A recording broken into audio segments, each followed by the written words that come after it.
Exercise 1.1 question number 5. Name the property under multiplication used in each of the following.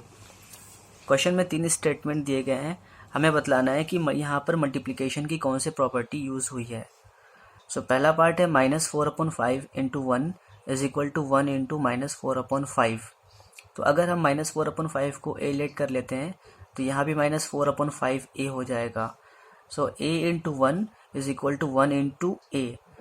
हमने यहाँ देखा कि यहाँ पर ए के साथ मल्टीप्लाई हो रहा है 1 और यहाँ भी ए के साथ 1 मल्टीप्लाई हो रहा है. मीन्स -4/5 के साथ यहाँ 1 मल्टीप्लाई हो रहा है और यहाँ भी -4/5 के साथ 1 मल्टीप्लाई हो रहा है.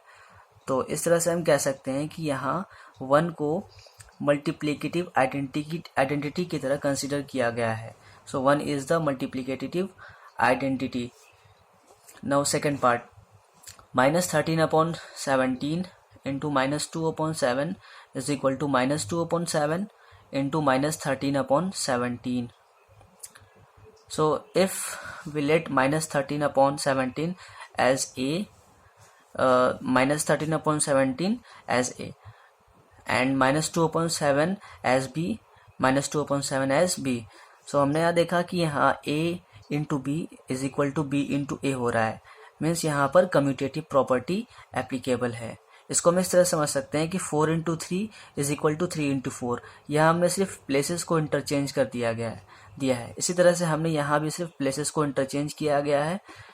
इस तरह से हम कह सकते हैं कि यहाँ पर कम्यूटेटिव प्रॉपर्टी एप्लीकेबल है.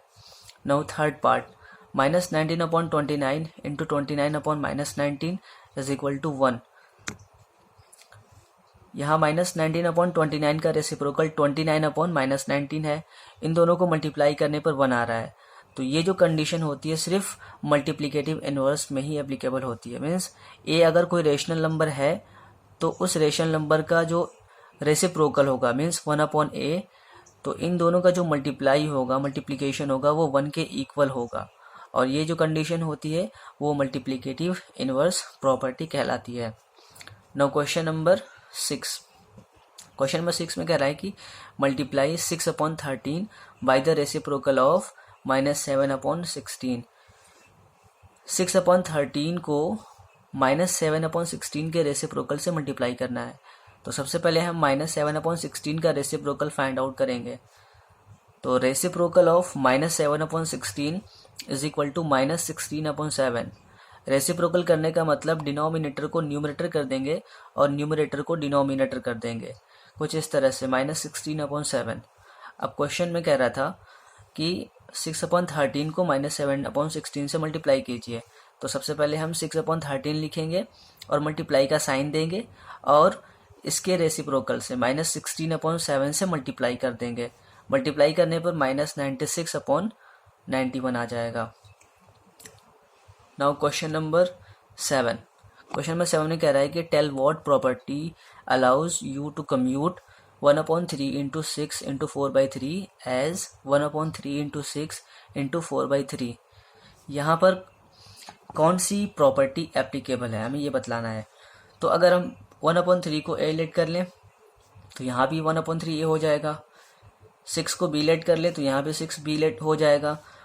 इसी तरह से 4/3 को सी लेट कर लिया हमने तो यहाँ भी 4/3 सी हो जाएगा. तो a into in bracket b into c in bracket a into b into c. यहाँ बी इंटू सी एक साथ है मीन्स एसोसिएट है. यहाँ ए इंटू बी एसोसिएट है. तो हम कह सकते हैं कि यहाँ पर एसोसिएटिव प्रॉपर्टी है. Thank you.